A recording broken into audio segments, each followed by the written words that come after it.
What's up? So today we're back in the garage with the E70. I would like to get everything back together, get coolant in it, get it started, hopefully drive it, and start tackling some smaller things. So let's get to it. Let's see if we can get these injectors back in. Do these go under over here? This makes sense. To get caught up, check out the playlist. This is after doing some work on the coolant system. Wipe off any debris that got on the O-rings and all this madness. There's a little. And they line up nicely right back in their homes. It's easier to put them in like this. So let's just say they went like this. I don't know if you can tell, but my body and the cold do not jive. It is a very cold day today. So I'm just gonna resecure the injectors and then start buttoning everything else up.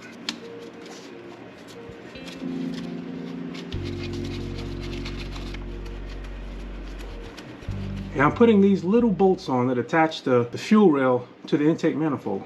Can be tricky, but if you get them out, you can get them back in. To the degree that you can get this off to give you more space, do it, because this last one, I'm able to get it in, but it is not fun. But that was the only one I had any issues with.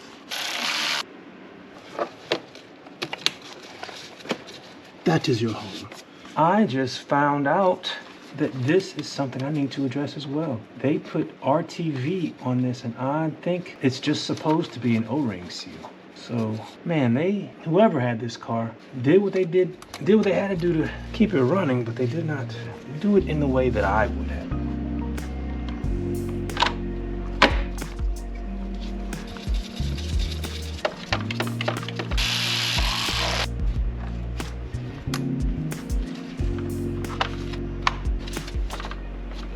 On this one, the O-ring stayed on it.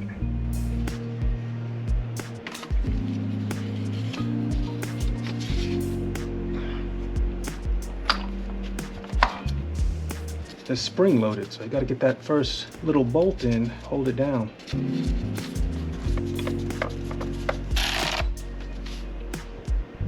And this little, I'm assuming it's a grounding wire. So many a troubleshooting session has been started and solved because of a simple ground wire.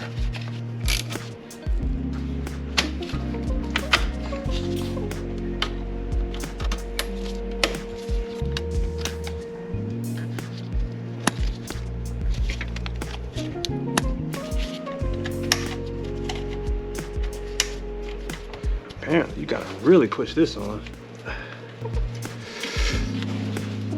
Yeah, so I had to like wiggle it on, and it moved all the way on. Thankfully, it was still a good seal. And you get to go like that.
I'm sure I did this in the wrong order because this hose clamp is not easy to get to. But I'm able to get to it in a roundabout way.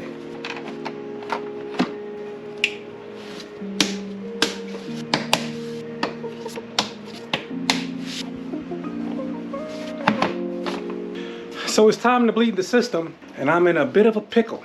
You gotta hook up the battery to bleed the system, but you also need the battery to open the door. But I can't open the door because I have it propped open because the little spring has failed. So I gotta find a way to somehow mosey behind here to get to that. Or I could just push it down because I'm getting a new one anyway. That was a lot easier.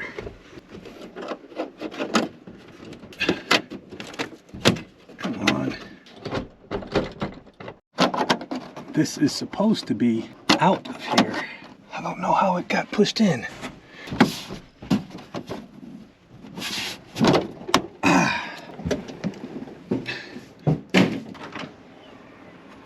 Alright, so we know that doesn't work. Replacing it looks like it's going to be a pop-on, pop-off situation. Here is the new one. It says front there. And that is the same orientation. Alright, let's see. That worked for that one. Let's see, can I just pop these on? Yep. There we go. And that seems to be working fantastically already.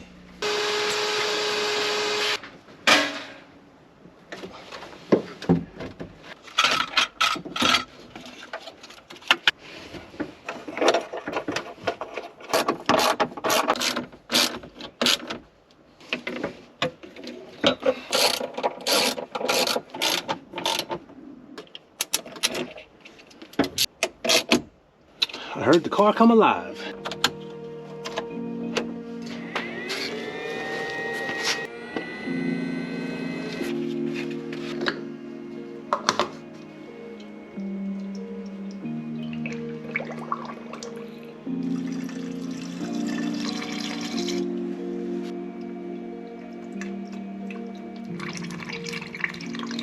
The instructions say fill to the top of the filler neck. I don't know if they meant this much to the top, but that's how much I got it topped off to. And I spilled a little. I'm gonna wipe it off. Now I'm gonna follow the bleed instructions. Got the coolant in the system, and let's see if I can follow these bleed instructions. Connect the battery to the charger. Just did that. Switch on ignition.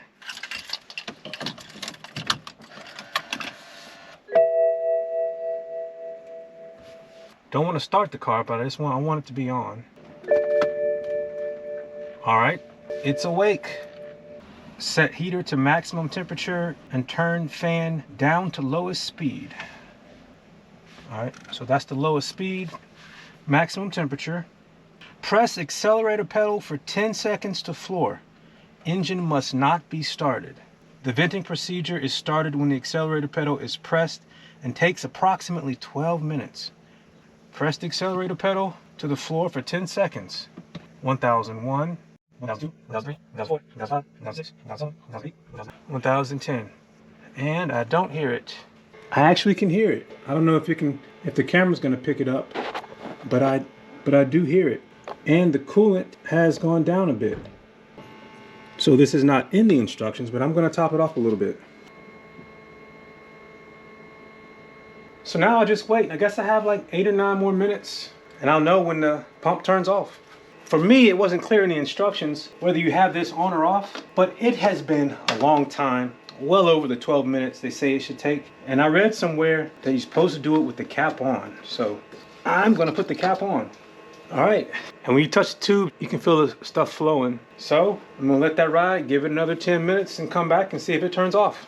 Since I started it with the cap off and it's taking forever, I'm gonna try it again. I'm gonna start over. So now let's see if the pump is on and how long it takes. All right, I hear it going. Got the cap on this time, and let's see, what time is it? It is 12:43, so let's see how long it takes to stop. So while that was running, I thought it a good time to go ahead and try and replace the glove box. Something I thought I could replace while I was doing other things was the glove box. My glove box is coming apart. So I picked up a better condition used one, and that's when I realized that I had to have power to it to open the glove box. I don't need power to open this one. There are these knobs or latches right here that you can pull down, and that opens the glove box. And that lets you get in to where it is mounted to the chassis. So in this one, press the button, opens up, and there are screws in here that I'm gonna take out. Yes, there's a screw there and a matching one on the other side. I'm looking at the other one. Ha! There's a screw behind there. Had to pry off this panel. So there's that screw, and that looks like it. So I'm gonna go for it. So I think these are T20s. Let's see. Yep. So that's that 1, 2, and this should be the last one. It looks like this comes off, and it does, because the used one, the other one I got, comes with this, and I think that's there, and there's a latch there. So I'm hoping I can just pull it out. Let's just go for it. I have another one. I didn't even break it out. Ha! And I didn't even break it. There is another screw right there. Is it also a T20? Slam dunk. It is a T20. And this one is different. It's a bit longer and a different color. Now, I am hoping that that lets me pull it out. It doesn't. What am I missing? Wouldn't you know, this bezel and this bezel captures the glove box, from what I can tell. Oh, by the way, and this is a good view of it, how it's starting to split. So let's see if this just pops out. Yeah, I think it does. This bottom portion, I think it comes up too. I don't see where it is fastened anywhere. So maybe it just comes out. Ha, it does. Or at least it's acting like it does. This is the most complicated glove box in the world. How does it come out? This is crazy. It looks like there's enough room to get it out, but there just isn't. Because I think there's some screws right in here that I need to remove. Yeah, I can't get to them with that being in there. Well, I have to take it out now because I done broke the old one. Yeah, since I had a new one, I just broke the top part of the door off, and that gave me enough clearance.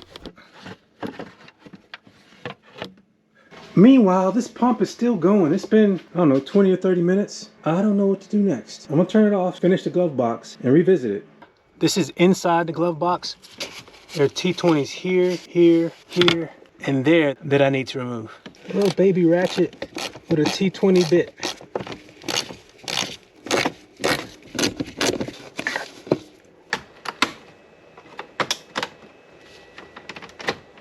All right, so that's free. And this should just this bezel is holding it in. Yeah, it's like a date. Come on, bezel, just let me take you out. Guessing and hoping that if I remove this screw that's right in there, it lets me move this enough to get the rest of the glove box out. That's what I'm gonna try. That screw right there.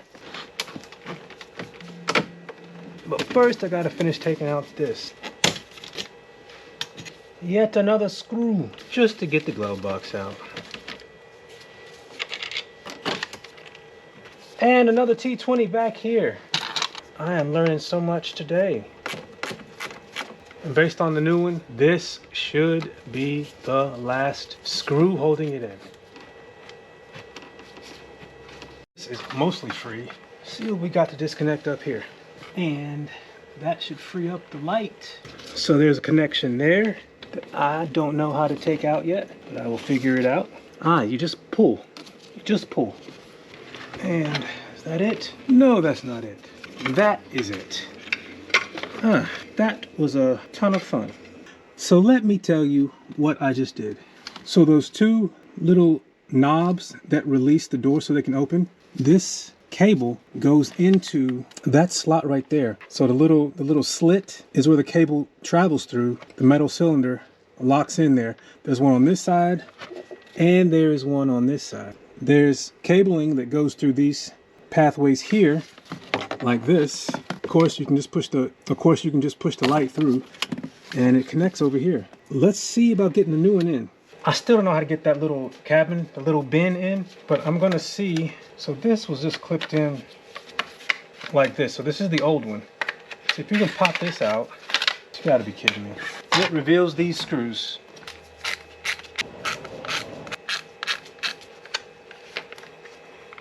This is all I had to do. All I had to do was pull that panel off and replace this. All that.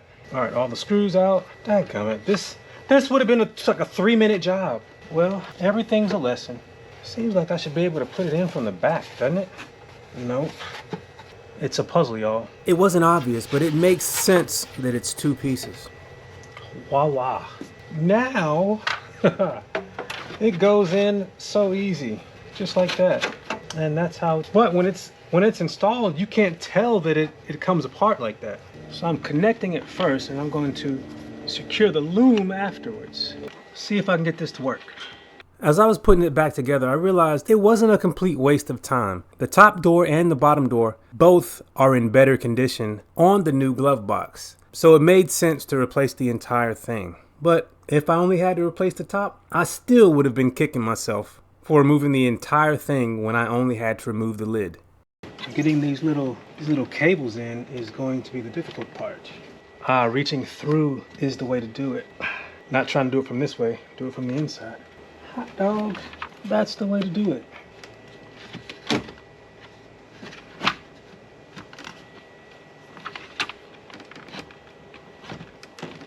Well, I think it's in there. Let's see. And it works.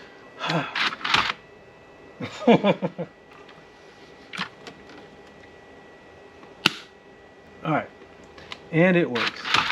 I didn't do that. Put everything back in.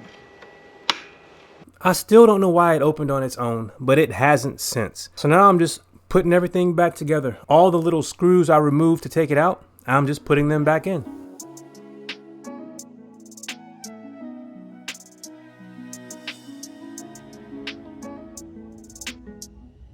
And this right here is just outright silly to me. It's so easy when you know how to do it. It's two pieces, but it didn't behave like two pieces in the beginning. I have two of these. This one looks better. This is the new.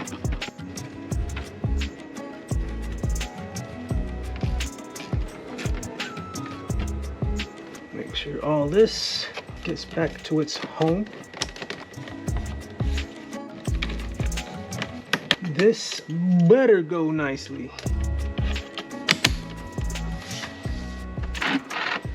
Ha! One more piece.